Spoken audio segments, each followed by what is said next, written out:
Hola niños, ¿cómo están? Soy la profesora Esmeralda y ahora en este bonito video vamos a hablar sobre un día muy celebrado en muchos países. Este día es el Día de los Difuntos, o comúnmente llamado el Día de los Muertos. ¿Sabían, niños, que en muchos países se celebra el Día de los Difuntos o el Día de los Muertos? Bueno, quiero decirles que ese día es tomado como una tradición que se celebra en una fecha especial. Es una celebración que comienza el 1 de noviembre celebrando el Día de los Fieles Santos, o sea, es una celebración donde se conmemora y se recuerda a todos los santos conocidos o desconocidos por su gran labor de difundir el mensaje de Dios. A la vez se celebra el Día de los Niños Difuntos, los fieles difuntos niños que han muerto. El 1 de noviembre es el día especial de los niños que han fallecido. Es por esa razón que les llaman santos, porque los niños vienen puros y mueren en su infancia.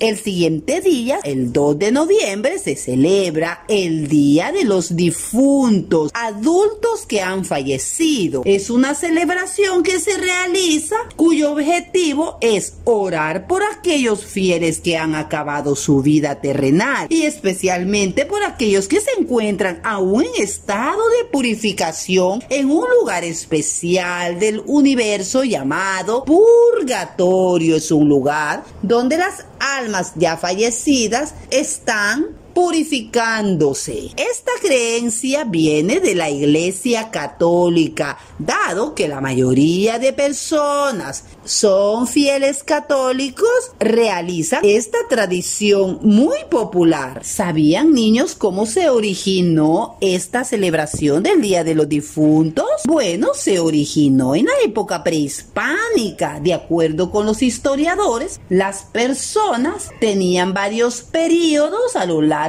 del año para celebrar a sus muertos. Los más importantes se realizaban al terminar las cosechas entre los meses de septiembre y noviembre, especialmente en la República de México. La sociedad azteca creía que la vida continuaba aún en el más allá. Por eso consideraba la existencia de 4 destinos para las personas según la forma de morir. El Tonatiuhichan, o Casa del Sol, era el sitio al que iban los guerreros muertos en batalla, los capturados para el sacrificio y las mujeres embarazadas. El Tlalocán era un espacio o un tipo de paraíso al que llegaban todos los que morían por el agua. El Chichihualcoacó, un espacio destinado para los bebés muertos. Ahí eran amamantados por un enorme árbol nodriza hasta que volvieran a nacer a este mundo terrenal. El Mictlán, otro espacio donde iban los muertos, el reino de los muertos y destino de las personas que fallecían por causas no relacionadas al agua, las guerras o al parto, sino por causas diferentes. Se pensaba, niños, que para llegar a este último sitio, o sea, Mictlán, los muertos debían de realizar un largo proceso en el que eran ayudados por un perro.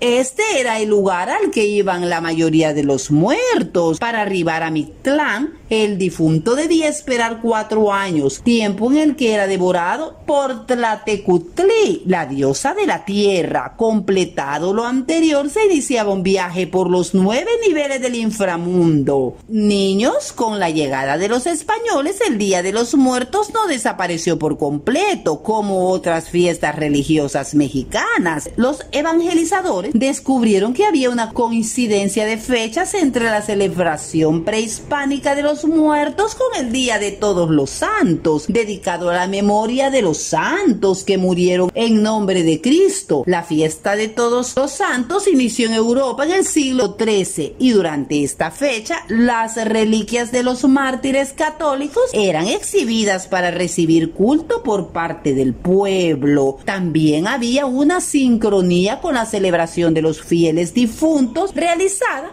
justo un día después de Todos los Santos. Fue en el siglo XIV cuando la jerarquía católica incluyó en su calendario dicha fiesta, cuyo propósito era recordar a todos los fallecidos por diversas pandemias, como la peste negra que azotó Europa. Fue así como el Día de los Muertos se redujo a tan solo 2 días, 1 y 2 de noviembre, aunque en otras religiones como Oaxaca y Puebla se extiende a varios días, pues se cree que aquellos que murieron de causas no naturales llegan días antes al hogar. Las costumbres prehispánicas de incinerar a los muertos o encerrarlos en el hogar fueron eliminadas y los cadáveres empezaron a depositarse en las iglesias, los ricos adentro y los pobres en el atrio. Se adoptaron costumbres españolas como el consumir postres con forma de huesos que derivaron en el popular pan de muerto y las calaveras de azúcar, niños. También comenzó la costumbre de poner un altar con veladoras o cirios. De esta forma los familiares rezaban por el alma del difunto para que llegara al cielo. De igual manera se hizo tradicional la visita a los cementerios, los cuales fueron creados hasta finales del siglo XVIII como una forma de prevenir enfermedades al construirlos a las afueras de las ciudades. La ofrenda del Día de Muertos tiene su propia historia y características que vale la pena conocer. Niños, ¿saben cómo se celebra especialmente el Día de los Muertos? Bueno, no se puede celebrar el Día de los Muertos si no hay un altar. Este es el último de los elementos más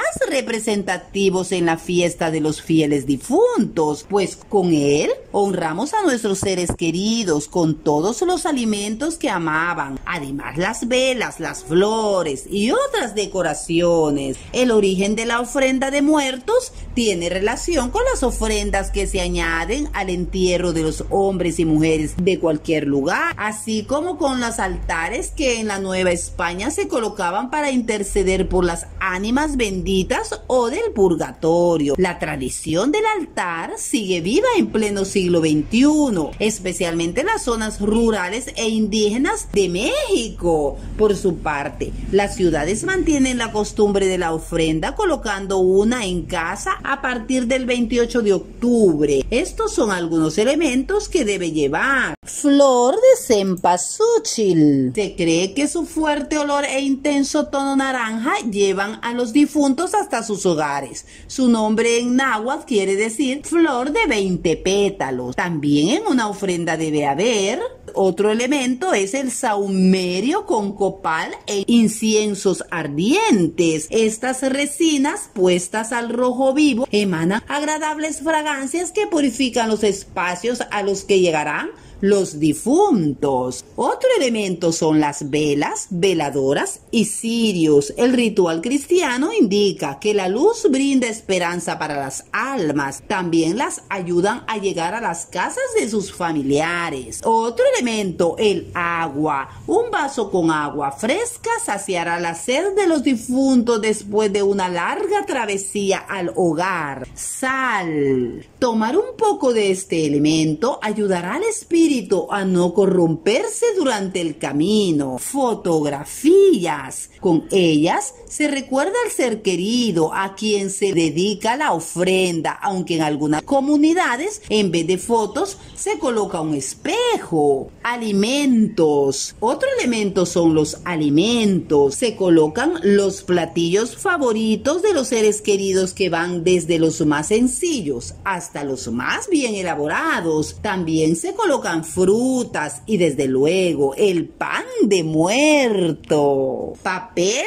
picado. Este ornamento 100% mexicano le da color al altar, aunque en ciertas comunidades indígenas es sustituido por manteles bordados o follaje. Otro elemento son las calaveritas de azúcar y otros postres. La ofrenda puede lucir más linda si le colocas calaveritas de azúcar o de chocolate junto con otros postres como la calabaza en tacha.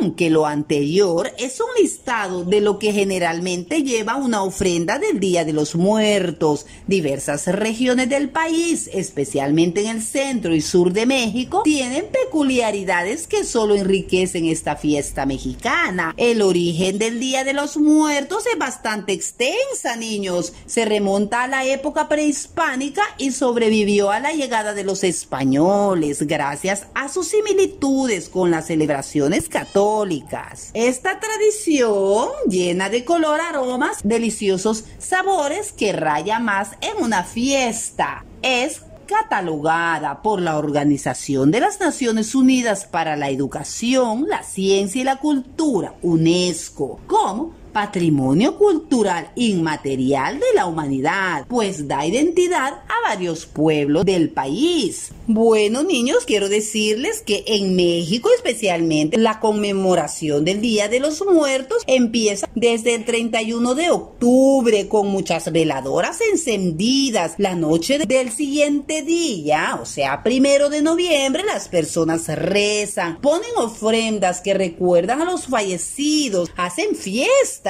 y en algunos lugares se pasan la noche en los panteones, luego al 2 de noviembre, donde siguen y realizan esta bonita celebración del Día de los Difuntos. Bueno, niños, les invito a que mantengamos viva la celebración del Día de los Muertos o Día de los Difuntos, una tradición que nos ayuda a recordar a todos nuestros seres queridos con color, fiesta, aroma, alegría y sabor. Así es que, niños, a celebrar este día especial y no olvidar nuestras propias raíces. Espero hayan comprendido el origen de esta bonita tradición celebrada en muchos países del mundo, especialmente en el colorido México. Niños, nos veremos en los siguientes videos. Bye bye.